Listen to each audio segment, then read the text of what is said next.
Poetry's Blueprint: Mastering Meter, Rhyme and Form. Hello and welcome to the Discourse. In our last video, we explored what makes poetry unique, how it dances between prose and verse, and how to begin analyzing it. Today, we are unlocking poetry's secret musicality, the tools poets use to turn words into spells. Let's dive in. Poetry is language distilled to its most expressive form, where sound, rhythm and meaning intertwine to create an intensified mode of expression. Unlike everyday speech, verse is structured and deliberate, shaped by patterns of meter, rhyme and lineation that transform words into music. What sets poetry apart is its economy of language. Every syllable, pause and image carries weight. The structure of poetry arises from its disciplined use of meter, the measured beat of syllables, rhyme, the echo of sounds when used, stanzas, the organized groupings of lines, and figures of speech, the imaginative leaps that deepen meaning. These elements work together to create harmony, tension, or surprise, guiding the reader through an experience that is as much about feeling as it is about understanding. Whether tightly formal or widely free, poetry is language at its most vivid and alive, where even silence, the pause between lines, speaks volumes. Meter, the pulse of poetry. Poetry breathes through its meter, the rhythmic heartbeat that gives language its flow and musicality. At the core of this rhythm lie metrical feet, those carefully measured units of stressed and unstressed syllables that transform ordinary words into lyrical art. Like dancers in a choreographed performance, these patterns of emphasis guide the reader's voice, creating moods that range from the hypnotic to the heroic. Metrical feet. Consider the Iamb, that gentle da-da-DUM which mirrors the natural rise and fall of human speech. When Shakespeare writes, "Shall I compare thee to a summer's day?" the iambic pentameter lifts each line with the quiet dignity of a heartbeat, making lofty sentiments feel intimate and true. This unassuming foot, unstressed syllable followed by stressed, has become the backbone of English verse, from sonnets to soliloquies, precisely because it echoes the cadences of thought itself. Examples: To Be or Not to Be by Shakespeare. The Curfew Tolls the Knell of Parting Day by Thomas Gray. Then comes the Trochee, its DUM-da stride striking the ear with purposeful force.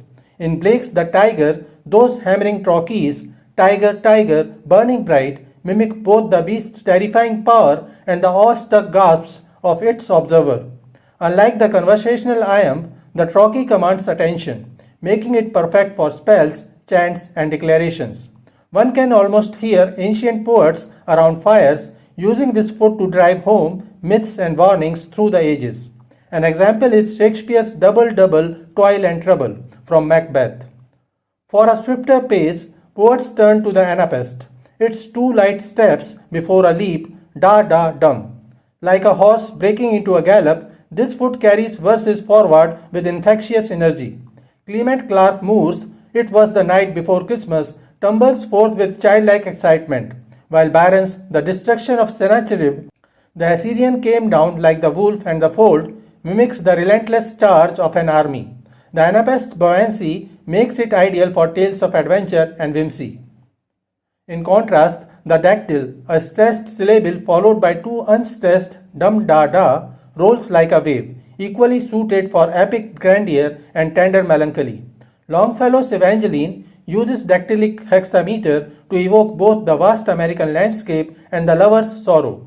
This is the forest primeval, the murmuring pines, and the hemlocks. The rhythm sways between majesty and lament, proving how a single foot can hold multitudes. Finally, the spondee, two heavy stresses in succession, dum-dum, acts as poetry's exclamation point. Though rare in sustained passages, it punctuates moments of intensity. The deep damnation in Shakespeare or the white foam of a crashing wave in Tennyson. Like a drumbeat in silence, the spondee reminds us that poetry is not just melody but also percussive power. Together, these metrical feet form the building blocks of poetic music, whether weaving the hypnotic rhythm of a lullaby or the martial cadence of a battle cry. They prove that in poetry as in music, rhythm is meaning. To read with an ear for these patterns is to hear the ancient art of verse come alive, one syllable at a time. The architecture of verse. Meter as poetry's pulse and foundation. Meter stands as the silent conductor of poetry's symphony, the invisible hand that shapes language into measured music. More than mere ornamentation, this rhythmic scaffolding determines how a poem moves through time and space, transforming ink on a page into a living, breathing performance. Like the bones beneath flesh, meter provides structural integrity while allowing for infinite variations of expression, from the stately procession of an epic to the staccato urgency of a war chant. The magic of meter unfolds through its basic unit, the metrical foot, those carefully patterned groups of stressed and unstressed syllables that function as poetry's DNA. When poets arrange these feet into lines, whether the concise monometer with its single impactful foot or the sweeping octameter that stretches across 8, they are not simply counting syllables but engineering emotional experiences. A trimeter's 3-foot line might create the lilt of a nursery rhyme, hickory dickory dock, while a heptameter's 7-foot span could mimic the breathless rush of a soliloquy. It is the cause, my soul. The choice of meter becomes a psychological compass, directing how readers should feel the poem as much as understand it.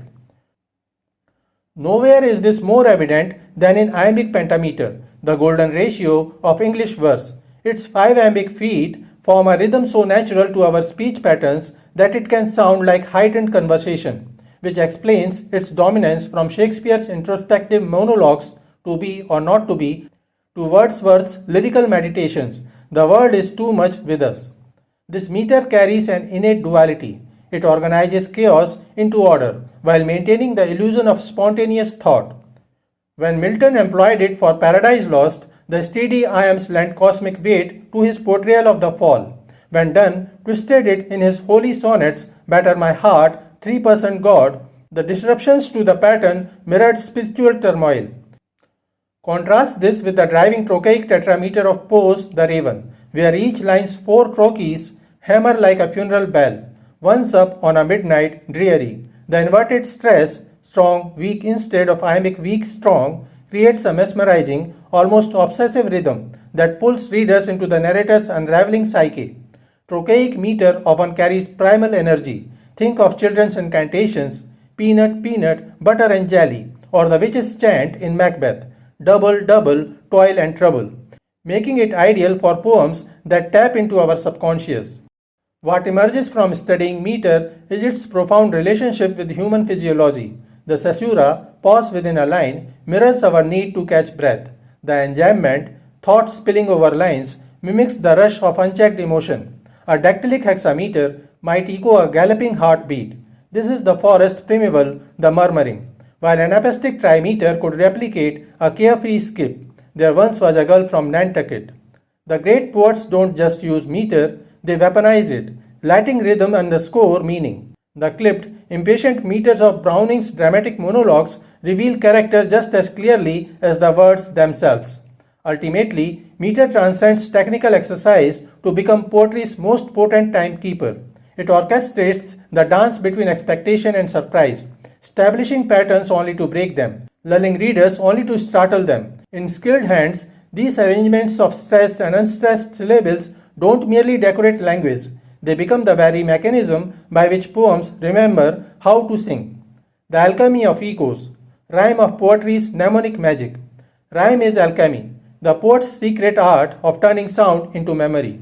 While not essential to verse, as free verse and ancient epics prove, rhyme's sonic sorcery binds words into spells that resonate in the mind's ear long after silence falls. It is both architecture and acoustics, a vaulted ceiling that amplifies meaning, and a whispered secret passed between lines. Consider the perfect rhyme, that crystalline chime of vowel and consonant, moon, June, light, night. Its satisfaction is mathematical, an exact acoustic mirror that creates order amid chaos.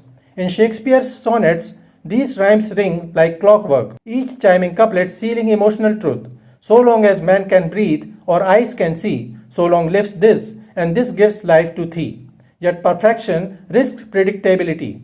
Thus, poets deploy slant rhymes, warm, swam, fever, never, to unsettle expectations. Emily Dickinson weaponized these near misses, her off-kilter rhymes, gate, mat, star, door, mirroring the dissonance of existential inquiry. Rhymes gender further shapes its impact. Masculine rhymes, single stressed syllables like stand, land, deliver epigrammatic finality, the verbal equivalent of a judge's gravel. They dominate heroic couplets and rap battles alike, their blunt force leaving no room for rebuttal. Contrast this with feminine rhymes, where unstressed trailing syllables, dancing, glancing, create a ripple effect, softening declarations into musings. Byron wielded these in Don Juan, his double rhymes, intellectual, handpecked you all, dripping with ironic levity. Placement too alters rhymes' power, and rhymes stake boundaries, their cadence signaling resolution, yet internal rhymes dissolve such edges, threading melody through a line's body. Post the Bells turns this into incantation, keeping time, time, time in a sort of runic rhyme. Here, rhyme is not punctuation but pulse, the poem's nervous system firing synesthetic sparks. And then there's mischief. Ogden Nash's hyperbolic rhymes, pterodactyl tackle, parody the form itself, while hip-hop's multisyllabic rhyme chains, I am exhausted still in Moy when they posted that the Tesla got reported stolen. Kendrick Lamar, stretch language like taffy.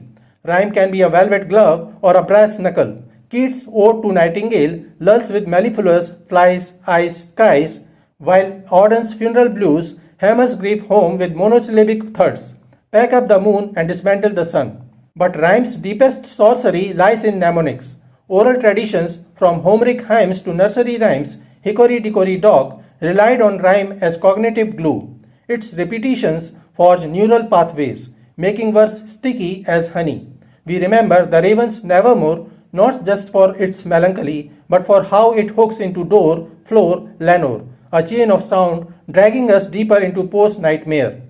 We may conclude that rhyme is more than an ornament.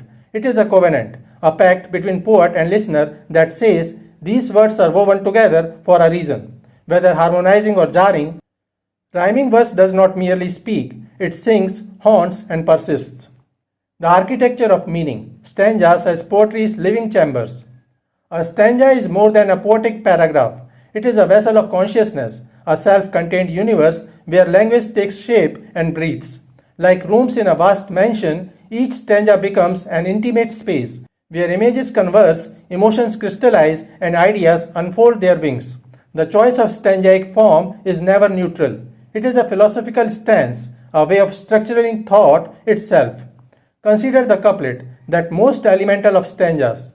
Two lines standing shoulder to shoulder like sentinels at gates of meaning. When closed, rhymed and end-stopped, it delivers the satisfying click of a jewelry box snapping shut, perfect for epigrams.